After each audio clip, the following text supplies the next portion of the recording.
Communication skills एक ऐसा topic जहाँ पर कंटेंट तो बहुत सारा है, लेकिन जब बात इम्प्लीमेंटेशन की आती है, रियल लाइफ के अंदर इम्प्लीमेंटेशन की आती है, तो बहुत कम चीज़ें आपको देखने को मिलेगी।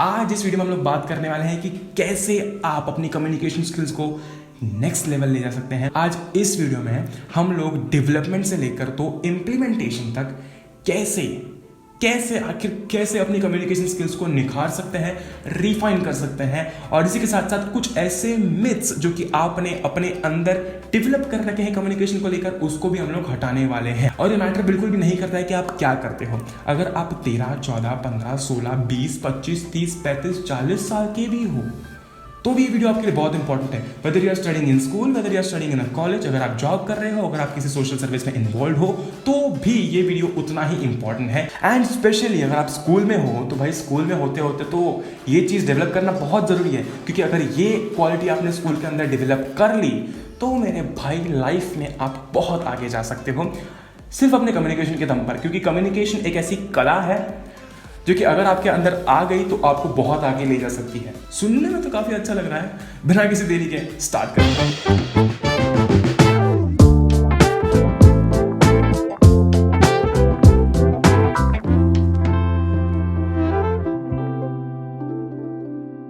Now as I change the location of this video, of course, आपको लगा कि शायद से मैं थोड़ी देर और इस वीडियो पर रुक जाता हूँ, and this is where modulation comes in। यार मैं आपको एक बहुत ही बेसिक सा एग्जांपल देता हूँ जिससे कि आप सब समझ जाओगे मैं कहना क्या चाह रहा हूँ। Okay, you are locked in a room, this is one of my favourite examples. आप एक रूम के अंदर लॉक्ड हैं और आपके सामने सिर्फ एक दीवार है जिसको देखकर आपको पूरा लेट अस से 2 घंटे काटने। ओके, वेरी टफ, बहुत टफ है, नेक्स्ट टू इम्पॉसिबल है। करेंगे क्या? सोशल एनिमल्स हैं, we are so much addicted to a lot of things. Okay, नहीं कर पाएंगे। लेकिन अगर मैं वहाँ पर आपको एक पिक्चर दे दूँ, उस वॉल पे एक पिक्चर लगी हुई है, एक फोटो, तो शायद आप 10-15 सेकंड निकाल दो। अगर अच्छी पिक्चर होगी तो शायद आप 20 सेकंड निकाल दो, उसके बाद क्या। लेकिन अगर मैं आपको वहाँ पर एक वीडियो दे दूँ देखने के लिए, तो शायद आप उस वीडियो को 6, 7, 10, 15 मिनट तक देख सकते हो, अगर वो वीडियो अच्छा हुआ तो। लेकिन अगर मैं आपको एक मूवी दे दूँ वहाँ पर, तो आप 2 घंटे आराम से निकाल दो। This is the power of not keeping it stagnant. अब इसका मतलब क्या है? देखो, आप जब भी कुछ बोल रहे हो ना, तो इंसान सामने वाला बोर हो जाएगा। जब तक आप अपनी वॉइस के अंदर मॉड्यूलेशन नहीं लाते हो, तब तक वो इंसान बोर हो जाएगा। जैसे कि मैंने अभी आपको एग्जांपल दिया, वॉल बहुत स्टैग्नेंट चीज़ है, वो हिल नहीं रही है, वो चल नहीं रही है। एक पिक्चर भी स्टैग्नेंट है, लेकिन वीडियो में मोशन है, वीडियो के अंदर बहुत सारी चीज़ें हो रही हैं। वैसे ही मूवी के अंदर बहुत सारे सीन्स हैं, compare to the video 10, 15, 20 times ज़्यादा सीन्स हैं। तो वो बेसिकली आपके दिमाग को रिचार्ज रख रहा है कि यार हर बार नई चीज़ें चेंज हो रही है तो मुझे देखने में मज़ा आ रहा है। सेम चीज़ किसी इंसान को पसंद नहीं आती। आपको सेम खाना हर रोज़ पसंद नहीं आएगा। वैसे ही लाइफ में मॉड्यूलेशन इतना इंपॉर्टेंट है, तो आपके बोलते समय भी मॉड्यूलेशन उतना ही इंपॉर्टेंट है। इसको इंप्लीमेंट करने के लिए, प्रैक्टिस करने के लिए, टेक अ बुक। ओके, अब मैटर नहीं करता कौन सी बुक है, उसका एक पेज पढ़ो, उसके बाद में फिर फर्स्ट लाइन से इमोशन को फील करना स्टार्ट करो। सो बेसिकली राइटर ने, फिर ऑथर ने बुक के अंदर जो भी चीज़ लिखी है वो किस इमोशन से लिखी है, उस इमोशन के साथ बोलने की प्रैक्टिस करो। Now when you will do this, आप अपनी वॉइस के अंदर एक मॉड्यूलेशन लाओगे, और जब आप अपनी वॉइस के अंदर मॉड्यूलेशन लाते हो, वो किसी से भी बात करते समय और पब्लिक स्पीकिंग में बहुत ज़्यादा हेल्पफुल होता है। That basically brings audience retention, जो कि बहुत इंपॉर्टेंट होता है। आप अपनी ऑडियंस को रिटेन कर रख रहे हो, एंगेज रख रहे हो, दैट इज इंपॉर्टेंट, और voice modulation is the key to do it. The most basic thing that you should learn is managing the timing. Timing का मतलब क्या है ना? सी, जब आप किसी से भी बात करते हो, आपने एक चीज़ नोटिस की होगी कि जब आप किसी से बात कर रहे हो, whether it be your friend, whether it be anyone, okay, तब आप एक चीज़ नोटिस करना कि जब भी वो इंसान थोड़ा धीरे बोलता है, धीरे in the sense not with the voice, लेकिन जब वो अपना स्पीच काफ़ी धीरे रखता है, देन आपके अंदर एक क्यूरियोसिटी बिल्ड होती है कि आगे क्या बोलने वाला है।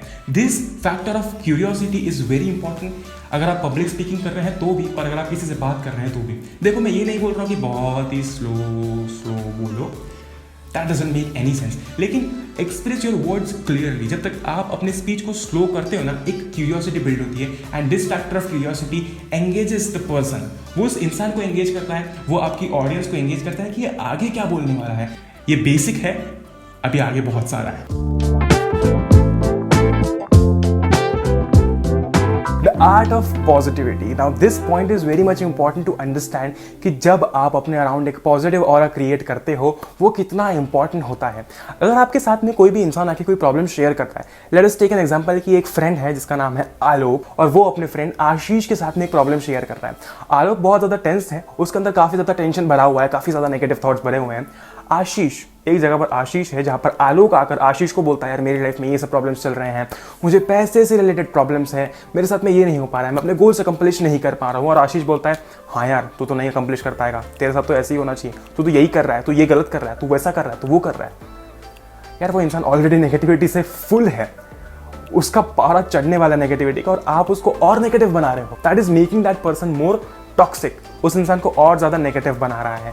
जब भी कोई इंसान आपसे कोई भी प्रॉब्लम शेयर करने आता है, वो इंसान आपको बहुत ट्रस्ट करके आता है कि यार ये इंसान शायद मुझे थोड़ी बहुत हेल्प कर सकता है। ऑफ कोर्स आप उस इंसान को सजेशन दोगे, अच्छे सजेशन दोगे, अपने आप को उसकी जगह पर रखकर सजेशन दोगे, लेकिन उससे पहले आपको एक और चीज़ करनी है जो कि है पॉजिटिविटी। देखो अपने सजेशंस देने से पहले जब आप उस इंसान को पॉजिटिविटी से भर दोगे ना, देन ज़्यादा चांसेस है कि वो इंसान आपके सजेशंस को एक्चुअली में समझ पाएगा, सुन पाएगा। क्योंकि जब तक हमारा माइंड पॉजिटिव नहीं होता है, हम लोग हमेशा बुरी चीज़ें ही देखते हैं, तो उस इंसान को शायद नेगेटिविटी के कारण आपके अंदर के जो सजेशंस हैं जो आप देने वाले हो वो भी नेगेटिव ही लगे। इसलिए try to spread positivity.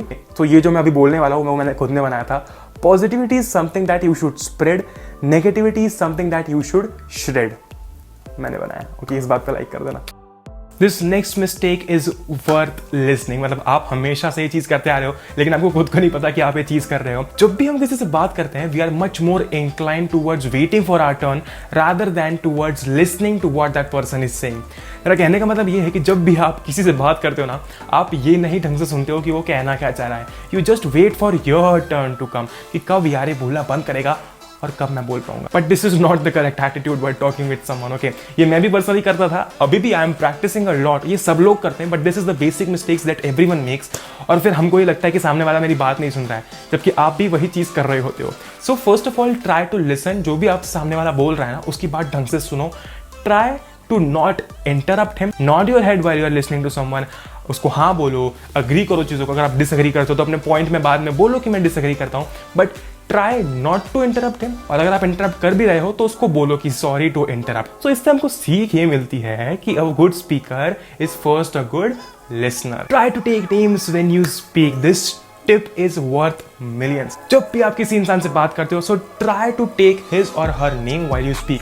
Frequently try करो कि आप उसका नाम लो। दिस यार आशीष, देख यार आशीष, समझ मेरी बात को यार आशीष, तो इतना अच्छा काम कर रहा है यार आशीष, आशीष आशीष आशीष। ये एक ऐसे फ्रेंडली एलिमेंट को जन्म देता है जो कि शायद आप बहुत सारे पापड़ बेलने के बाद में भी नहीं समझ पाओ, क्योंकि ये एक ऐसी चीज है, आपके नाम के अंदर इतनी पावर है, सोचो। लेकिन अगर कोई ऐसा इंसान है जिसको आप अपना दोस्त बनाना चाहते हो, you really want to be friends with him or her, try this will actually help you. अब ऐसा भी नहीं कि यार आशीष आशीष मेरी बात सुन, आशीष तू क्या कर रहा है आशीष, ये ओवर यूज हो गया। Now this is of course not advised when you are talking to someone officially, क्योंकि ये फिर बहुत ज़्यादा ऑकवर्ड हो जाएगा। बट अगर आप अपने फ्रेंड्स के साथ में हो या फिर अगर आप ऐसे जगह पर हो जहाँ पर एक चिल्ड आउट माहौल है, तो आप वहाँ पर ये चीज़ को इम्प्लीमेंट कर सकते हो। The next point again consists of 4 सब पॉइंट। सबसे पहला आपकी वॉइस टोन, दूसरा है एक स्माइल, वेट। मुझे पता है आपको ये सब चीज़ें पता है, लेकिन फिर भी मेरी बात ध्यान से सुनो। Third one is your eye contact and fourth is your body language. Voice tone, let me sum it up very quickly, बहुत ईजी है। जब भी आप किसी इंसान से बात कर रहे हो, try not to sound bossy.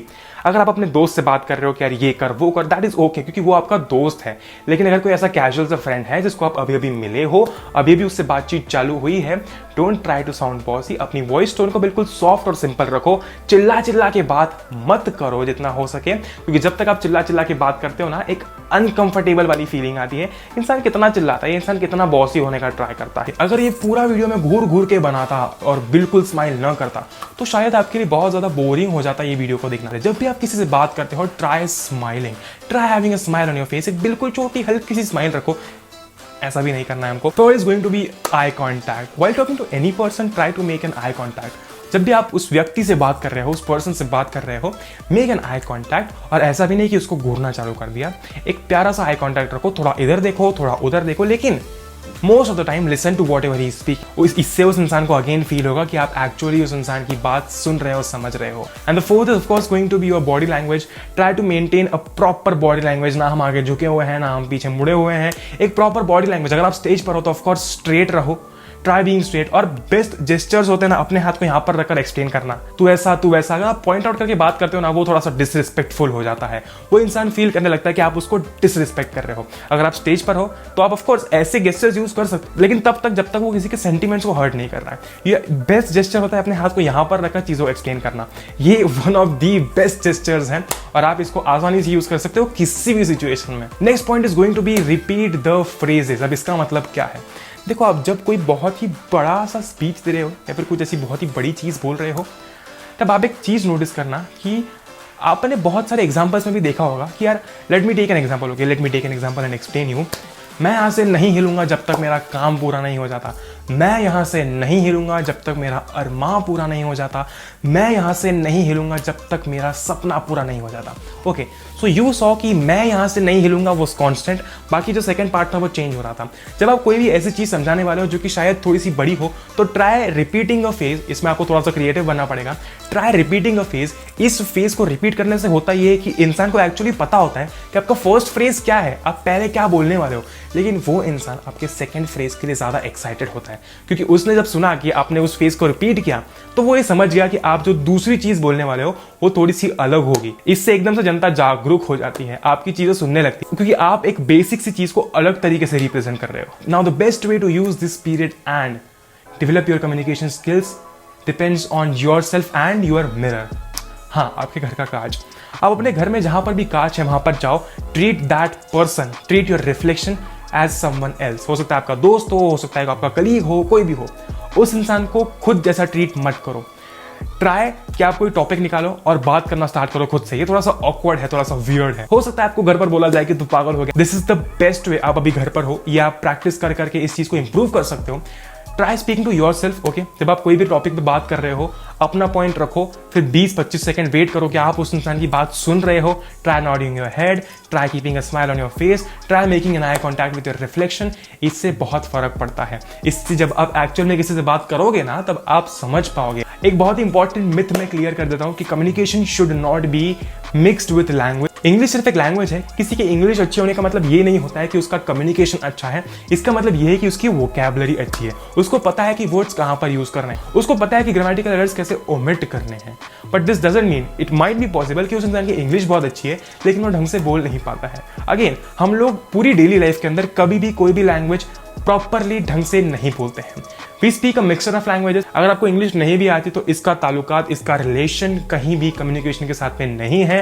अगर आपको ऐसा वीडियो चाहिए जहां पर आप अपनी इंग्लिश इंप्रूव करना चाहते हैं, कमेंट डाउन बिलो। इसी के साथ साथ आई होप आप लोगों को ये वीडियो पसंद आया होगा।